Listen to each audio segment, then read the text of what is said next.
नमस्कार दोस्तों, मैं रवनीश कुमार रेल वाला 2.1 पे आपका फिर से स्वागत करता हूं। और चलिए इस छोटी सी वीडियो के माध्यम से हम केमिस्ट्री के रसायन शास्त्र के कुछ इम्पोर्टेंट क्वेश्चन पे चर्चा करेंगे जो प्रायः सभी कॉम्पिटिटिव एग्जामिनेशन में बार बार पूछे जाते हैं। और यहाँ पे कन्फ्यूजन भी रहता है, हम जल्दीबाजी में गलत ऑप्शन को सिलेक्ट करके चले आते हैं। तो चलिए आज कन्फ्यूजन दूर करते हैं और आपको वीडियो के माध्यम से हम याद करवाने की कोशिश करेंगे। ठीक है, तो चलिए वीडियो को शुरू करते हैं। आप वीडियो 1 से 2-3 बार ज़रूर देखें क्योंकि सभी क्वेश्चन इम्पोर्टेंट है और आपको याद भी हो जाएगी। ठीक है, तो देखते हैं, कोई भी पहला क्वेश्चन लेते हैं। तो पहला है साबुन जल। साबुन जल किसको बोलते हैं कि मान लिया कि जिस जल में क्या है, किसी जल में स्वच्छ जल में यदि साबुन को हम घोल देते हैं, ठीक है, क्या करते हैं, साबुन को हम घोल देते हैं।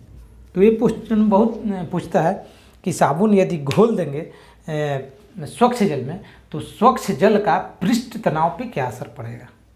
ठीक है, तो क्या होता है, पृष्ठ तनाव उसका क्या होगा, घट जाएगा या बढ़ जाएगा या परिवर्तित रहेगा या इनमें से कोई नहीं।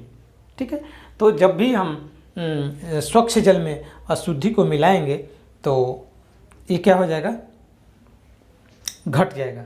उसका पृष्ठ तनाव जल के क्या हो जाएगा, पृष्ठ तनाव पे क्या असर पड़ेगा, तो पृष्ठ तनाव क्या हो जाएगा, उसका घट जाएगा। ठीक है, तो जब हम क्या करेंगे, स्वच्छ जल में क्या करेंगे, स्वच्छ जल में हम साबुन को मिलाएंगे या उसको साबुन जल भी बोलते हैं, पृष्ठ तनाव क्या होता है, कम रहता है यानी घट जाता है। उसके बाद चलते हैं एक्वारेजिया के बारे में हम चर्चा करते हैं। क्या है एक्वारेजिया, तो एक्वारेजिया एक ऐसा पदार्थ है जिसमें क्या होता है, सोना घुल जाता है। क्या होता है, सोना घुल जाता है, यानी कि सोना को घोलने के लिए, ठीक है, लिक्विड फॉर्म में लाने के लिए, और उसको चूँकि लिक्विड फॉर्म में ला के ही उसको तरह तरह के आभूषण हम लोग बनाते हैं, तो उसको गलाने के लिए हम क्या करते हैं, एक्वारेजिया का इस्तेमाल करते हैं। बहुत क्वेश्चन पूछता है। ठीक है, और इसको थोड़ा स्टैंडर्ड अगर क्वेश्चन बना दिया जाए तो बोलेगा कि एक्वारेजिया में HCl और NO3, ठीक है, हाइड्रोक्लोरिक अम्ल और नाइट्रिक अम्ल, ठीक है, सॉरी HCl और HNO3, तो HCl और HNO3 का रेशियो क्या होता है एक्वारेजिया में, तो 3:1 के फॉर्म में होता है। क्या होता है, 3:1 के फॉर्म में होता है। HCl 3 और HNO3 1, यानी 3:1 के फॉर्म में होता है। कौन, एक्वारेजिया। उसके बाद है, नेक्स्ट है हाइड्रोजन का अवशोषण करने वाला तत्व। ठीक है, हाइड्रोजन का अवशोषण करने वाला तत्व पूछे तो क्या हो जाएगा उसमें, या एलिमेंट पूछे तो हम उसमें क्या मारेंगे, लोहा मार सकते हैं। ठीक है, ऑप्शन में लोहा है तो हम लोहा मार सकते हैं, यानी कि लोहा हो जाएगा। उसके बाद है 90% से अधिक, 90% से अधिक कार्बन की मात्रा किस टाइप के कोयले में होते हैं। ठीक है, एक पीट कोयला होता है, एक बिटुमिनस कोयला होता है और एक एंथ्रासाइट कोयला होता है। तो एंथ्रासाइट सबसे उच्च क्वालिटी का होता है कोयला, और उसकी क्वालिटी की पहचान कार्बन की उपस्थिति से हम पता करते हैं। चूँकि कार्बन जलने में सहयोग करता है और वो जितना ज्वलनशील होगा, जिससे जितना ज़्यादा ताप निकलेगा, वो अच्छे क्वालिटी की कोयला मानी जाएगी। तो एंथ्रासाइट जो है वो उसमें क्या है, कार्बन की मात्रा 90% से ज़्यादा रहता है। क्या रहता है, ज़्यादा रहता है। उसके बाद है ऑक्सीकरण, ऑक्सीकरण और अवकरण। ठीक है, ऑक्सीकरण और अवकरण, ये भी बहुत कन्फ्यूजन वाला रहता है। ऑक्सीकरण किसको बोलेंगे और अवकरण किसको बोलेंगे, ये एग्जाम में पूछता है किसमें ऑक्सीकरण हो रहा है, किसमें अवकरण हो रहा है। ठीक है, तो जिसमें देखेंगे कि इलेक्ट्रॉनों का त्याग हो रहा है, इलेक्ट्रॉन का क्या होता है, त्याग होना और ग्रहण करना। ठीक है, ग्रहण करना मतलब अवकरण। ठीक है, ग्रहण कर लिया तो अवकरण हो गया, और अगर इलेक्ट्रॉनों को त्याग दिया तो क्या हो गया, ऑक्सीकरण हो गया। क्या हो गया, ऑक्सीजन का त्याग करना ही क्या कहलाएगा, ऑक्सीकरण, और ग्रहण करना क्या कहलाएगा? अवकरण कहलाएगा। क्लियर है? उसके बाद है कि प्रयोगशाला में एसिटिलीन गैस कैसे बनाया जाता है। यह क्वेश्चन पूछ सकता है कि कैल्शियम कार्बाइड पे जब जल की प्रतिक्रिया कराई जाती है, कैल्शियम कार्बाइड पे जब जल की प्रतिक्रिया कराई जाती है तो कौन सी गैस बाहर निकलती है, यानी कौन सी गैस का निर्माण होता है? तो एसिटिलीन गैस। क्या है? Acetylene gas. ठीक है, तो कैल्शियम कार्बाइड पे जल की प्रतिक्रिया द्वारा एसिटिलीन गैस या एसिटिलीन गैस बनाने के लिए कैल्शियम कार्बाइड पे हम जल का प्रतिक्रिया करवाएंगे। उसके बाद है नेक्स्ट क्वेश्चन, अस्थायी चुंबक। क्या है? अस्थायी चुंबक। तो अस्थायी चुंबक बनाने के लिए ये भी क्वेश्चन बहुत पूछता है, स्थायी चुंबक और अस्थायी चुंबक। तो अस्थायी चुंबक बनाने के लिए हम मृदु लोहा का उपयोग करते हैं, यानी मृदु लोहा से अस्थायी चुंबक बनाया जाता है। नेक्स्ट है एल्कोहल। एल्कोहल किस किस तत्वों का मिश्रण होता है? ठीक है, तो इसमें क्या हो जाएगा? कार्बन हो जाएगा, याद रखिए CHO, कार्बन, ऑक्सीजन और हाइड्रोजन। ठीक है, कार्बन, हाइड्रोजन और ऑक्सीजन मिलके क्या बनाएगा? एल्कोहल। ठीक है, उसके बाद है हॉट पेसमेकर। ठीक है, हॉट पेसमेकर में प्लूटोनियम का हम यूज करते हैं। हॉट पेसमेकर बनाने के लिए क्या करते हैं? हार्ट का जो ये धड़कन को मापता है उसमें प्लूटोनियम का यूज किया जाता है। किसका यूज किया जाता है? प्लूटोनियम का यूज किया जाता है। उसके बाद है रेशम का जो रेशा होता है, जो रेशम का जो रेशा होता है वो किसकी बनी होती है? ठीक है, तो वो प्रोटीन की बनी होती है। रेशम का जो रेशा होता है वो किसकी बनी होती है? तो प्रोटीन की बनी होती है। ठीक है, नेक्स्ट मादक पेय पदार्थ। ठीक है, शराब वगैरह जो बनता है उसमें क्या होता है? तो इथाइल एल्कोहल। क्या होता है? Ethyl alcohol. इथाइल एल्कोहल से शराब बनाया जाता है या मादक पेय पदार्थ के निर्माण में किसका यूज किया जाता है? तो इथाइल एल्कोहल का यूज किया जाता है। उसके बाद है बताते हैं उष्मा छेपी और उष्मा शोषी। ठीक है, उष्मा छेपी और उष्मा शोषी। उष्मा शोषी से पता चलता है कि उष्मा का क्या करेगा? शोषण करेगा, अवशोषण करेगा। क्या करेगा?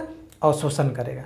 तो वैसी अभिक्रिया जिसमें उष्मा का अवशोषण हो उसको उष्मा शोषी अभिक्रिया बोला जाएगा, और वैसी अभिक्रिया जो अभिक्रिया के फलस्वरूप क्या हो उससे उष्मा बाहर निकले तो उसको क्या बोला जाएगा? उष्मा छेपी बोला जाएगा। क्या बोला जाएगा? उष्मा छेपी बोला जाएगा। तो यहाँ पे लिखा हुआ है कि कार्बन और ऑक्सीजन जब रिएक्ट करके कार्बन डाइऑक्साइड का निर्माण करते हैं तो वह कौन सी अभिक्रिया होती है? क्या होती है? कौन सी? तो क्या होगी? उष्मा छेपी होता है। क्या होता है? उष्मा छेपी। उष्मा क्या होता है? बाहर निकलता है। ठीक है, न कि उष्मा ग्रहण होता है। उसके बाद है MgOH को किस नाम से जानते हैं? MgOH को किस नाम से जानते हैं?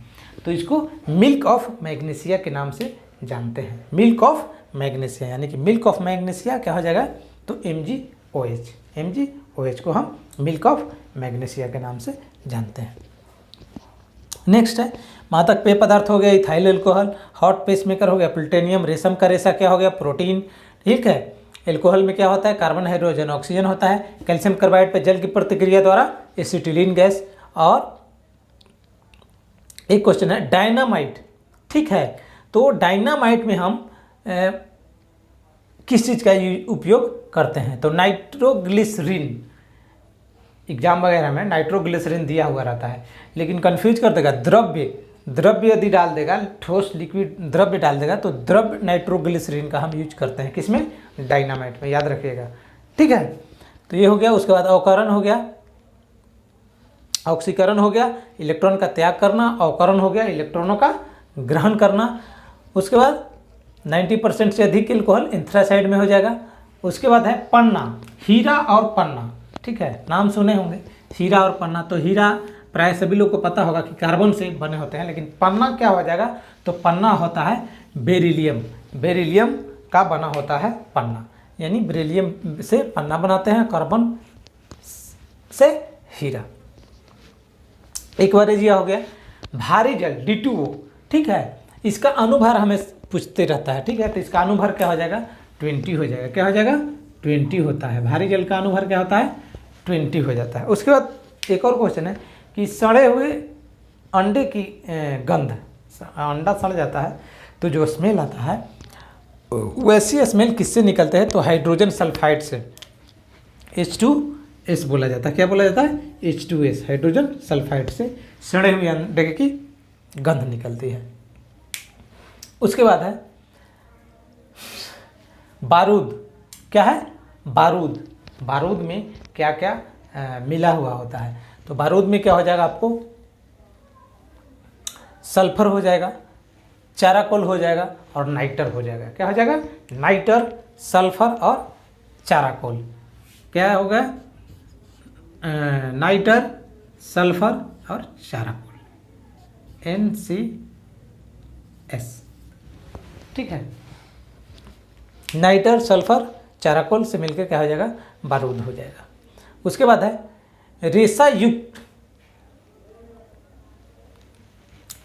खनिज किसको बोला जाता है, रेशा युक्त खनिज के नाम से किसको जाना जाता है, तो एस्बेस्टस का आप लोगों ने नाम सुना होगा, तो उसको हम क्या बोलते हैं, एस्बेस्टस को क्या बोलते हैं, रेशा युक्त खनिज के भी नाम से जानते हैं। तो चलिए इस वीडियो में मैंने कुछ इम्पोर्टेंट प्रश्नों को समझाने के, बताने की कोशिश किया हूँ।